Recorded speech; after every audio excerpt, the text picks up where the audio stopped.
Oh, glory. Yeah, I asked, but there's no response. If there's anyone on Zoom, please. Aho devar shirdan yoyam yat kirtim sargadan vanaha gayan madyan idam tantya ramayat yataram jagat. Hare Krishna, thank you. Thank you.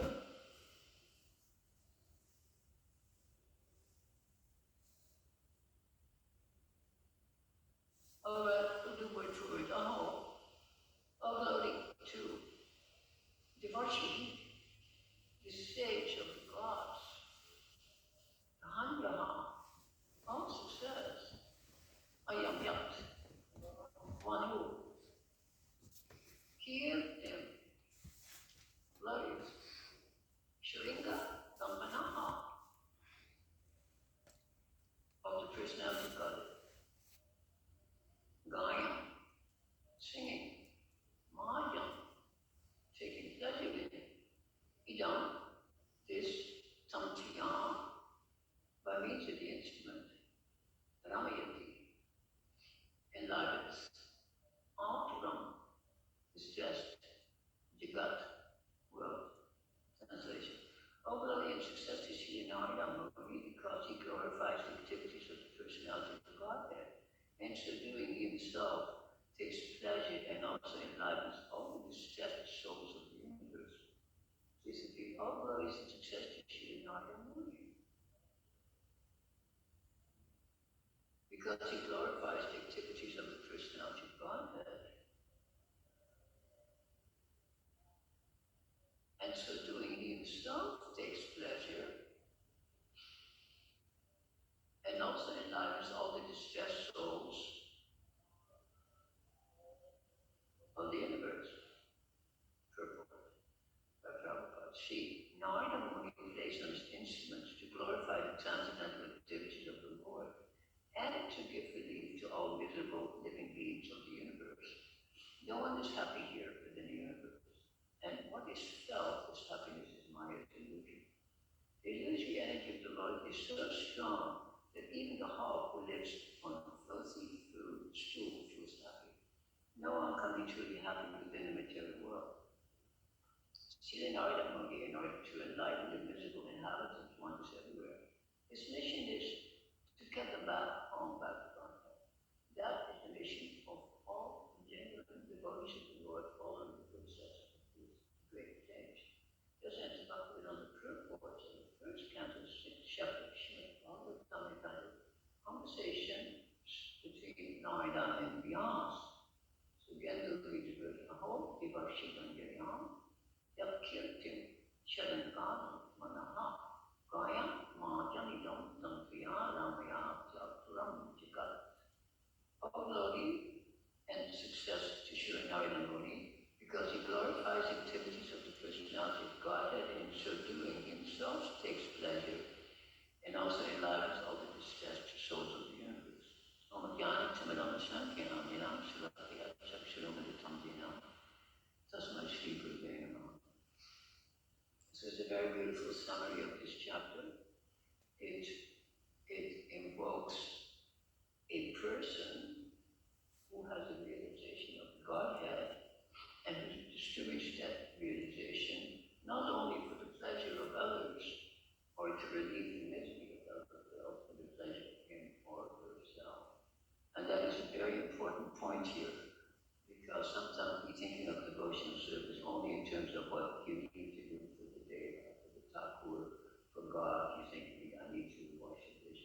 also gives the idea that if you are doing service and you don't become happy, it means you're not doing service. Because the twofold results are there. Krishna is pleased and you are pleased. And the third result is you are leaving the misery of others. The word here is Anturam. Anturam means those who are very unhappy and distressed. You see, Anturam means not distressed, but Anturam means very distressed, very fallen, very miserable, very confused. And in the world of Jagat. So Ramayati means he enlivens.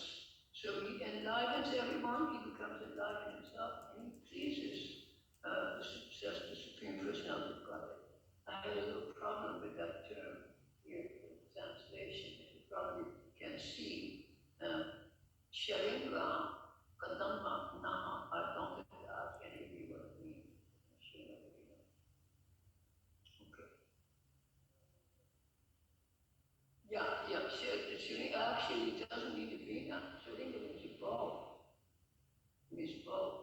But Vishnu carries 4 articles, and one of them is the bow. So it means basically the carrier of the bow. So it's interesting, there's no footnote, Prabhupada doesn't comment on it. So I didn't have time to research it. If somebody has 1 minute, you can see it. It's one of the 1,000 names of Krishna. I would be very happy if somebody could research it. 1,000 names and type in this word. Because I never encountered it. I was quite astonished when I read it. Because Dandanaha is a tree. It's a tree. A very interesting tree. It grows in India and also in the Mediterranean. So it's a type of wood. And the other refers to a bow. So I think it's a bow made from a certain type of wood. That makes sense, doesn't it? Because the bow depends, of course, not only on the string and the person pulling it, but the type of material it's made of. The strength, flexibility, etc., and the mobility. So I spent actually a good amount of time on this particular word. I couldn't find any particular reference to it, and I thought I should have researched the 1,000 names of Vishnu, but I didn't have a chance. But he's obviously talking about an image of the Supreme Personality of God that generally invokes Ram. Ram is the one with the bow, the Shringa. Okay, so generally it's Ram. It's Vishnu also, and who else? Of course, Rajat. Yeah, Sabhuj also, and one more very important. No, not Parshan, a cricket. And you know, they were all laughing because of Kirtan was now a Cupid with a bow. So what you really have to read, when you study these scriptures, unless you read between the lines, you will miss so much. I'm telling you, even myself, I missed Cupid until the very moment I saw you beautiful people, and you invoked my sense of humor. Yeah. What do you say? Oh, absolutely, absolutely. So all of these shringa, all these a bow has the ability to, number one, and this is one of my favorite topics, produce tension and then release it. Now, what is a love affair but produce tension and release? I don't have to tell you. Extreme tension and then release is the essence of any erotic affair, you see. So if there's no tension, there's no release. So Narada Muni is the essence of it. Last week I brought a picture. I was going to bring it today, but I forgot it again. It's sitting on my altar very prominently displayed. And also, I'll make just a couple of very small footnotes, not that they're super significant, but I'm going to ask my audience, what kind of, if I say he plays a veena, what do you think this veena is? What is this veena? Give me one small answer. Okay, similar to a sitar. What else? Any other response? Actually, when you generally see his picture, I can't see that one. Generally, it's not because he plays with one hand the veena, and the other is tala. So it's raga and tala, and it means there's no fretting, no fretboard. And no fretboard means it is a tampura.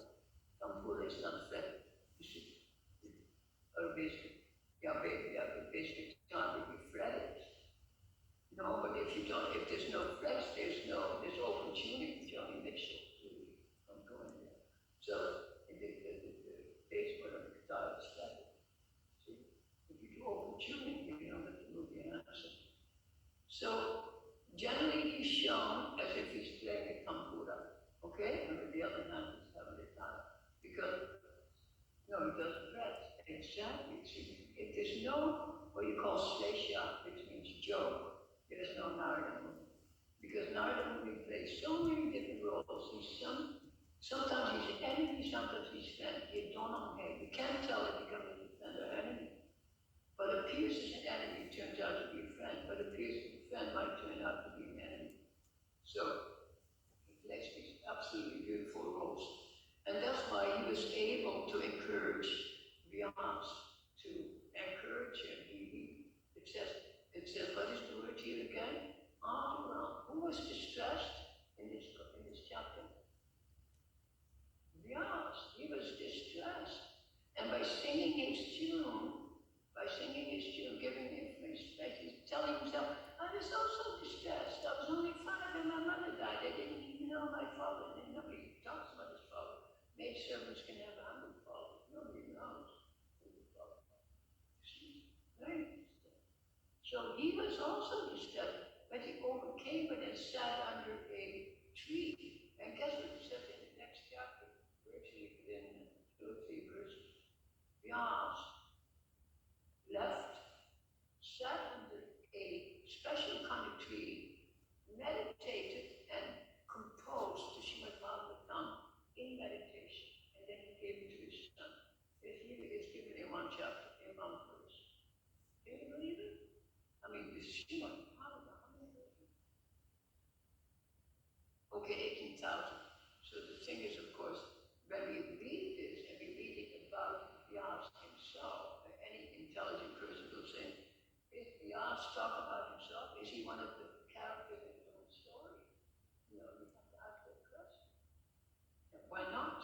Why not? You know, he makes himself, instead of the first person or the second person, he makes himself the third person. But these are very critical, you know, when I say critical, I mean scholarly topics. Like, how is it that he apparently wrote it and he's talking about himself as if he's a character? So this can be done. So, but it's funny that any intellectual asks, say, how is this? He's talking about himself, or is somebody writing the story? Because it's generally understood that Srimad Bhagavatam appeared, quote unquote, some 1,000 years ago in South India. You see? Of course, it's a classic style to talk about yourself in the third person. It's very true. So all of this is here. So talk about classic style, then we can talk about Narada Muni in terms of the major musician. He's the first musical expert that in the history of the world is Narada Muni. And as you probably also know, Narada Muni is revered not only in Gaudiya Vaishnavism, but all throughout Hinduism. Everybody appreciates him. He amazingly appreciates him because of the cultural acumen that he produced. Very amazing. So, when he hears the word that says tantriya, and tantriya is used in the what do you call it, instrumental case. Grammatically speaking, in the instrumental case, that means by tantra. So many of you don't know the meaning of the word tantra, but tantra means literally wet and move. Now, what does wet and move mean? Wet and move. Well, W-E-B and move, W-O-O-F. It's ordinary English, but ordinary English is disappearing. And so wet and move means weaving. People have already forgotten ordinary language. It means the weaving up at 90-degree angles of weaving. You have a system like this, and then you have a system like this. Or you can have a system like this, and you have a system at right angles. The point is that it's weaving. So the whole idea is when you look at the instrument of, let's say, a vina, that there's the vertical and there's the horizontal movement. This is the whole meaning of vertical and horizontal. This produces certain sounds. And depending at the level that it is played, then you get a certain sound.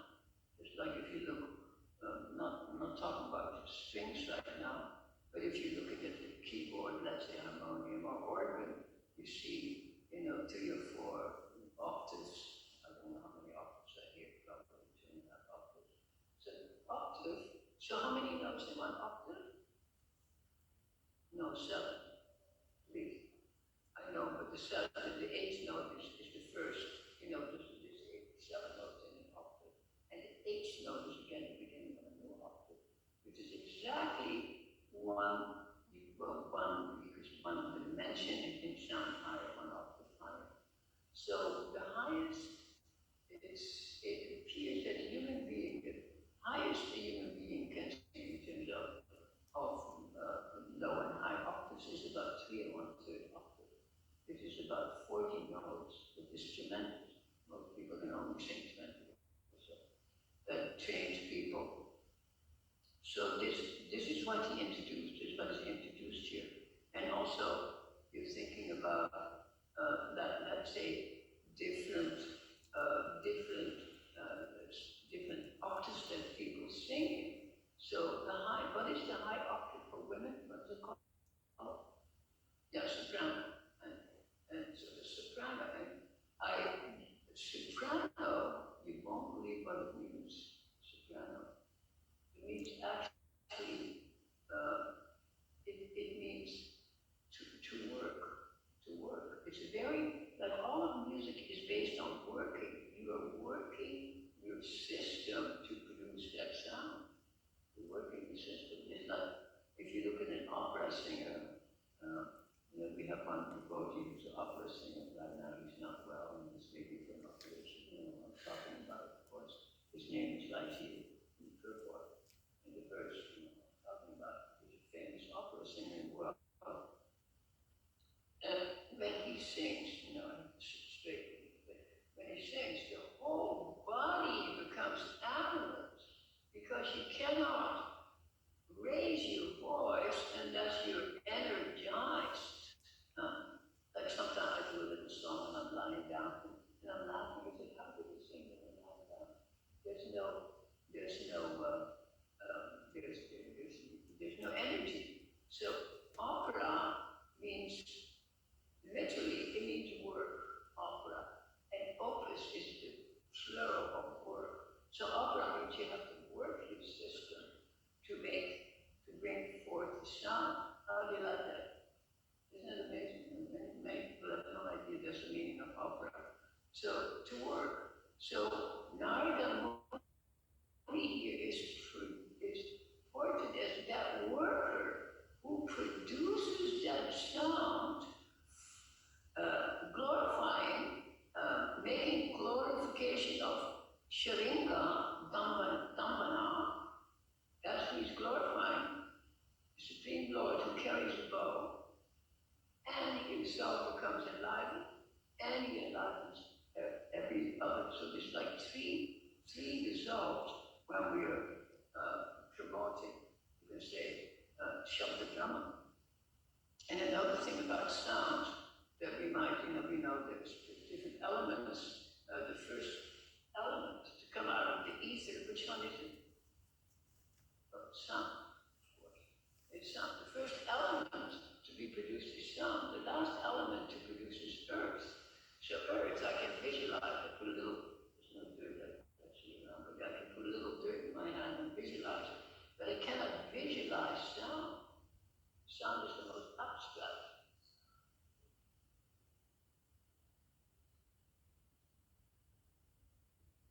Yeah, and the biggest result of those stimuli are reversed because smell is very, very subtle.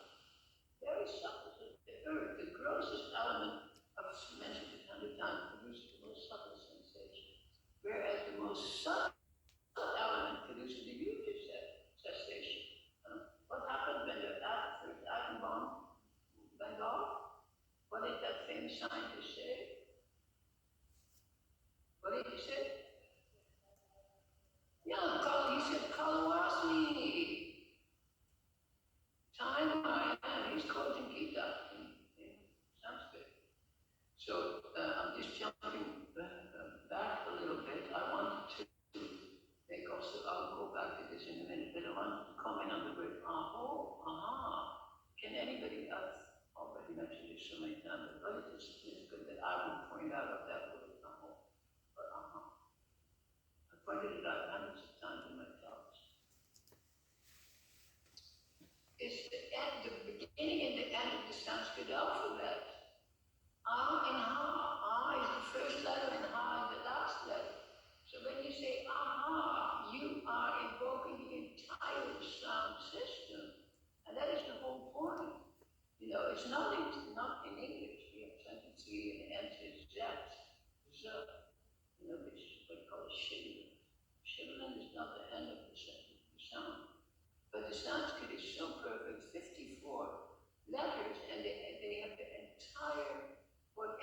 sound you can make is given there. Which is the furthest back in the throat, and which is not in your throat, not even in your mouth. It's not in there, it's is the air you come, we shout and we say. So to is the entire sound, and this is, so you say, we say, I say to him, today I'm 94 years old, and you say, like, wow, I thought it was 84 or 74, because you're surprised. And you're surprised, you say, So, it begins, and it means all glories to, of course, that's our English, that's an English translation, all glory, it means really, means So all glories to, and then to Deva Rishi. So what is Deva Rishi? What does Deva mean? No, please don't you think that something different. There is no such thing as it. There is half God. It means divinity. Literally, Deva means divinity. And Krishna is the divinity of divinities. Deva, Deva. You see, demigod is like a little bit of a English misnomer. So he is Deva, and what kind of Deva? Rishi. I said, what is a Rishi? Exactly, Rishi is a sage. So he's both a divine personality and a sage. And that's why he has all that power. If he wasn't a sage, he couldn't travel around, he wouldn't have the potency, especially to come as a friend or enemy. And in all the regions, inner and outer, he is enemy and friend both. Chatur and ghost, right? Chatur and ghost, you don't know, both. So it's very interesting. So he's that most powerful person, and it says Danya. Danya means success. He is, and it says, of course, he is glorifying him. All glories and success to Narada Muni. So who is speaking now? Who says all glories? Who's the speaker? All glories. No, Sutta Macha. Sutta speaking. Okay, so Sutta Goswami is giving the story, he's narrating it, and then every once in a while, every 100 verses, says Sutta Macha. So we tend to forget who's even speaking. We don't know who's the speaker. So all glories to Narada Muni, and then again the same word, because he glorifies the activities of the personality of God. So it doesn't say with activity, of course, but Yat Kirtan, he is singing about that one who is the carrier of the bow. And by this singing, Gayam, he becomes himself enlightened, and he enlightens others. So it's so beautiful. So maybe reading verses like this, and like Prabhupada says to the end of the purpose, the mission of all genuine devotees to the Lord, following the footsteps of the great sage, is to get them back home, back to God. This is the whole point of our movement, is to encourage people to go back home, back to Godhead. And why is the word back home, or why is the word back so important? It's because it's where we came from, and that is the whole point. No, it's back to Godhead, because, yes, back to Godhead. Go ahead. Sham, it's no problem. Sham the Brahman, that's very beautiful. So back to Godhead. So, like we say, back to Godhead means simply remove what is Maya. There's two, Maya, of course, has different suggestions. That is Mahamaya, the great Maya, and Yoga Maya. And what is the difference between the two? Yeah, and can you say it in the proper way so there's no confusion? So Mahamaya and Yoga Maya, say it in the same order.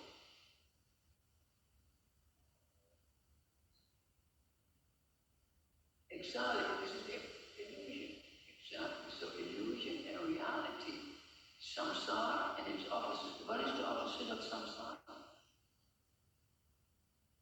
It's mentioned in our books. We don't often use the term, but I mean nirvana, opposite of samsara. Samsara, where everything runs together, and nirvana. What does nir mean?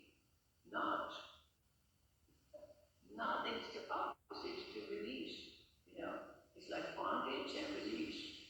So this whole, so Narada Muni is the bringer of moksha. He releases us from what? The bonds of samsara. And like Prabhupada points out, and he uses the example of a hawk, we call it a pig, and of course he's familiar with this, something that happened or India, and in India the pigs eat feces. Now, how would they eat feces? Because everybody in the city passes feces on the side of the road. So you know that in India they pass feces anyway. So there's human feces, and that's what they keep in India. They keep the pigs because they take up they eat the feces on the side of the road. So the people who come to visit them up to a certain extent. But here it says the filthy stew eater feels happy because he's an animal. But we are hogs because we're not hogs. Why do we have all the pigs? We have the pigs for a purpose, you know. It's like we have a dog for a purpose. A dog is to alarm you to feed. You have a dog, you know. Why do you have a cat? Why, especially Hare Krishna, why do you have cats? You do not chase killing. Do not chase. They're killing mice, you know. I see my cat sometimes in one or two swallows. They seem to sometimes they kill it and then they walk home to get cat food, you know. But sometimes if you notice they consume the whole baby rabbit. It's kind of so all of these animals serve a purpose and they're teaching us something. But Prabhupada said, how can this stew eating pig be happy? He's happy. But what kind of happiness? Illusory happiness. So we cannot think that nobody experienced what we call happiness in this world. If I bring up the topic of happiness to a non-devotee community, nobody would say, I'm sorry, there's nobody happy in this world. It wouldn't make any sense. Because people are both happy and unhappy. Then you see when you're walking around in the park, most people are happy. They smile and they're laughing, they're walking their dog. I say hello, they say, no, people are actually happy. So the rigor is happiness and the rigor. But that happiness is illusory. Why is it illusory? Because it comes to an end. Yeah, of course. Yes, yes, please tell me. Yeah, yeah, darling, of course. Okay, tell me. Thank you. Long paragraph. Oh, it would be less than a paragraph. Okay.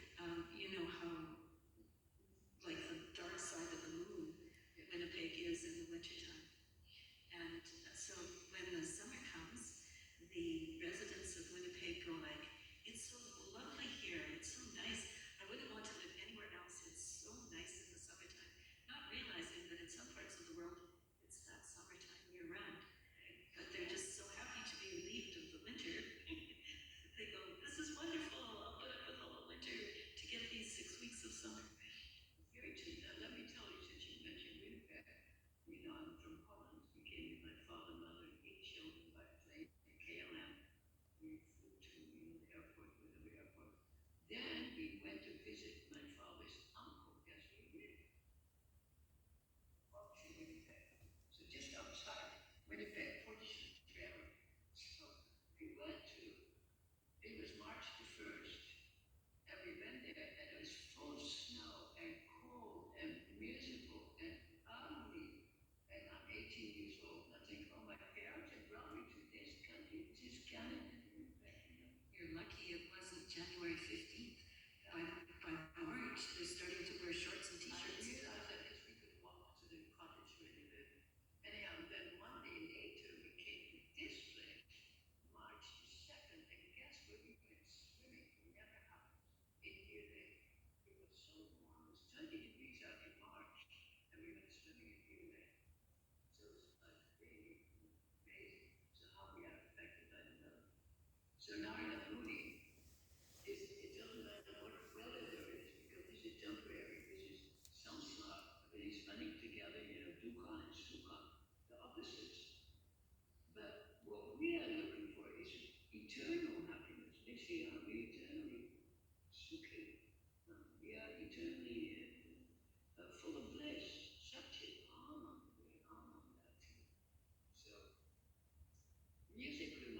so many volumes, but we have so much music that doesn't have words.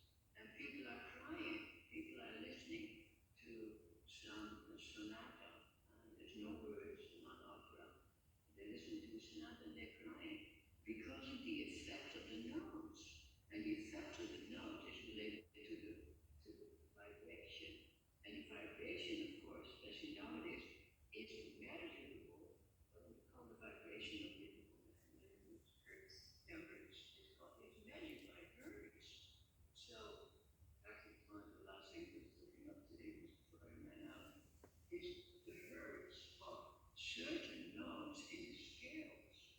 And then looking at that is absolutely astonishing because, and this is I'm almost pointing out the same story again. The minor key has certain hertz that if you leave your song in a minor key, it leaves you hanging. I don't know what, there's no coming together. Then you move just that minor key to the major key, which is only, half a note. Then, guess what happens to your brain? Go ahead. Here's the way you start with an E. Oh, I don't know about that one. And endorphins are released just with that minor, Danny, namaste. It's good to see you. Just with that minor change in vibration, then everybody starts clapping. In an audience, when you reach a certain note, everybody starts clapping because that is when the endorphins are released. And the endorphins, they give certain type of pleasure. It's you can release them with, eating beautiful food, romantic affairs, or music, or aesthetic experience. They release endorphins. So these are just some of the points that we can bring up when we think of Narada Muni and how his position in the world is really experienced by everyone. It's experienced by devotees, by non-devotees. Everyone is affected by music. Now, music, of course, is very much changing in the last, 20, 30, 40, 50 years. When we were young, opera is still very, very popular. Now it says maybe 1 in 100 occasionally will attend an opera. At the most, 1 in 100. And I'm sure that's also going down. Then, after opera, what became more popular was operetta. So you know the difference. Opera is very classical, and operetta has full elements that you can relate to it. Some of the songs you can sing, okay, that's some of the composers I like very composed opera and operetta. And then operetta became popular, and then what do you think became popular after that? And you say American, European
Hare